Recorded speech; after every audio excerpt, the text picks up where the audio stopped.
like to talk of how COVID-19 has affected girls and women in my country.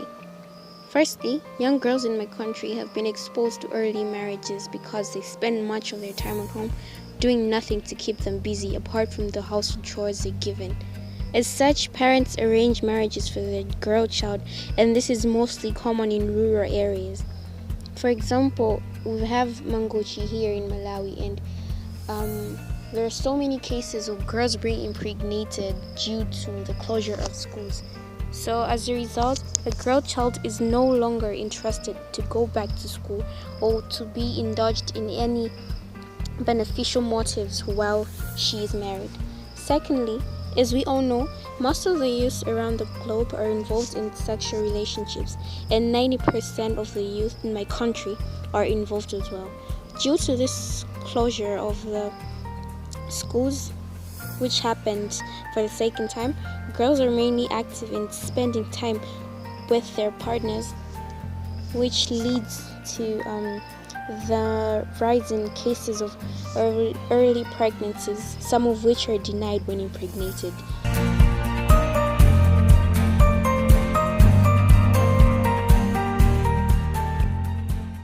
Due to the coming of the coronavirus, my mental health has been affected very negatively because once one is used to social interaction and going out on a daily basis to school, to work, to places, to church, it's hard to get used to the thought of staying at home 24/7 because of a virus that just came out of the blue, and it starts to take an impact on your mental health. I've been depressed because all I have now is social media to interact with my friends and family, and social media isn't exactly good for one's mental health, especially in times like these where one hears about people dying every single day. We hear stories of people dying and we're not even allowed to go to their funeral services, which is depressing because once someone you love dies, you want to be there for them even though they might not know you're there. You want to be there to support them because you love them.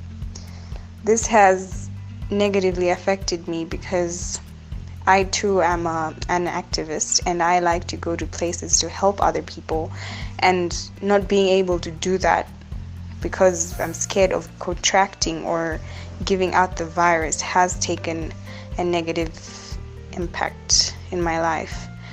I can't work. I can't go out to help because of the virus, and this is depressing.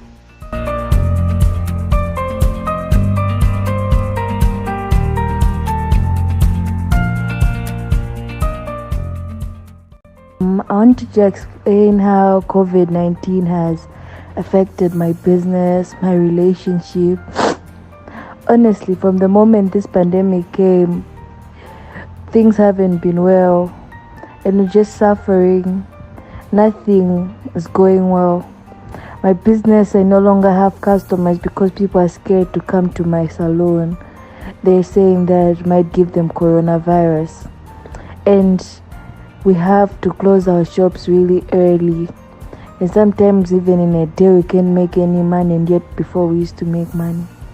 Relationship with others has now been affected. We're all affected mentally and financially. The moment this pandemic came, everything changed. Now our lifestyles are different. You can't socialize. Now we have to worry about rent and everything, which is sad.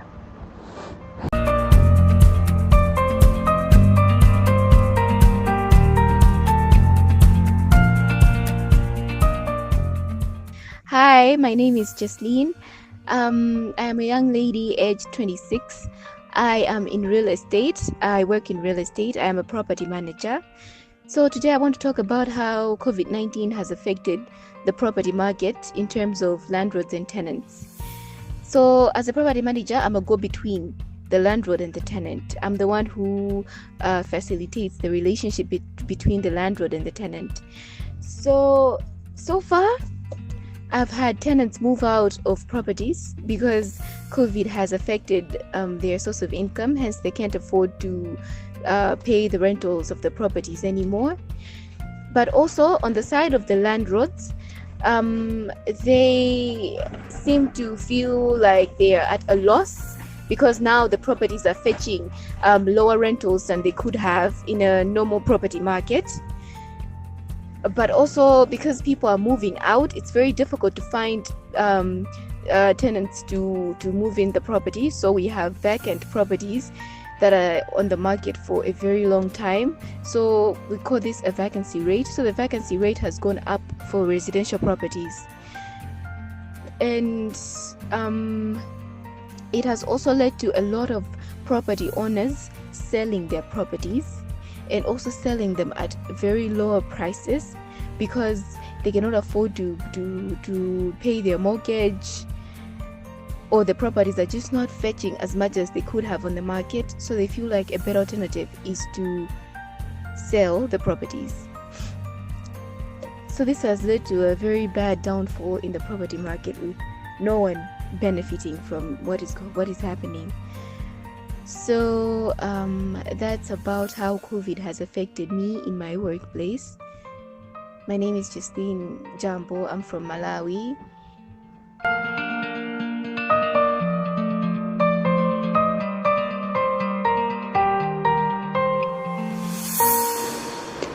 Hi everyone, my name is Lisa Chelsea Chidwala.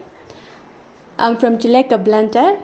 I'm 19 years old and currently a third year student at the Malawi University of Science and Technology. I would like to talk about how the pandemic of COVID-19 has affected me and the women in my family, including girls and women from my community. During this period, this must be March 2020, when we had our first lockdown before the current president announced that schools must be reopened in September 2020. So during this period, my mother and my aunt have both lost their jobs to this pandemic. My aunt is a kindergarten teacher who taught at Happy Fit Preschool here in Chileka. As the period started, all teachers were dismissed for just a short period. But as it went on, the schools could not afford having teachers paid without children learning, and thus began her unemployment. Let's keep in mind that this woman is not married. She's single, she lives alone, and her primary source of income was employment. She had to make sacrifices just to keep up with monthly payments such as utilities and rent, to the point where she had to sell her car. Let's admit it that in the times we're living right now, a car is very essential in our life. It makes things easier for us. We don't have to walk long distances or anything. But her proceeds cannot last her the whole year or keep up with this ever-changing time. She had to compromise and start small businesses like selling malambi pudding to cover up lost income. My mother also lost her job. Plans had to be stopped, and her primary source of income being employment, she had to improvise too. She started a baking business where she makes cakes, cupcakes, and delivers them to customers when needed. I myself have been affected by this pandemic. My school has been currently closed and sorted out to online learning. This method of teaching is tedious, honestly, as we only received notes and lack of expertise of the lecturer in terms of better understanding of my modules.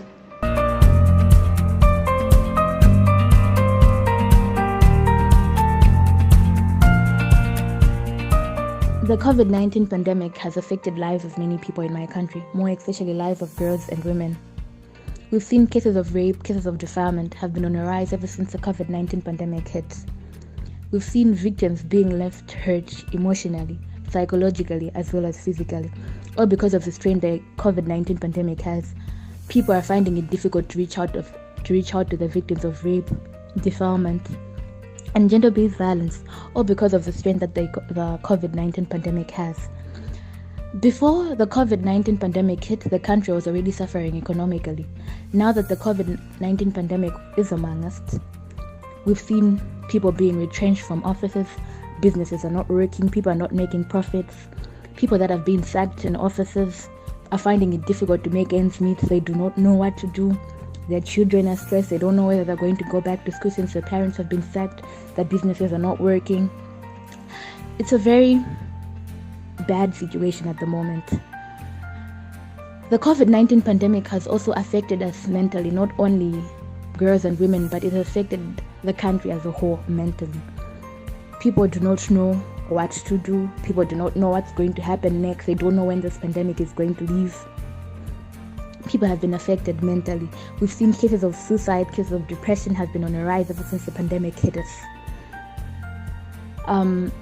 Mental practitioners are finding it difficult to reach out to people because most people that need the help are in rural areas, but because of the strain that the COVID-19 pandemic has, people are finding it difficult to reach out to these people in the rural areas because we have to practice social distancing. You don't know who has the virus. Maybe they cannot afford buying masks and sanitizers, so it's quite difficult to talk to people that are not wearing masks just to reduce the spread of the virus. Yes, so it's affected us a lot. Students are suffering. Schools have been closed.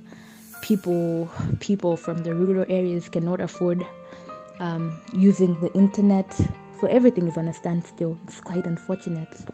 I'm Maggie Chitsulo from Malawi.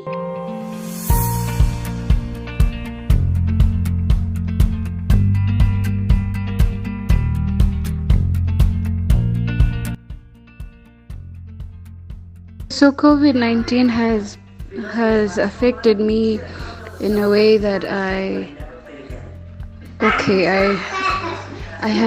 I'm always going through anxiety, depression, with all the deaths that are going around, and anxious about living in general. You don't know what's going to happen next. You try to be safe, and you hear of the people who are dying being those people who tried so hard to be safe, to protect themselves from the virus, but caught it regardless and died.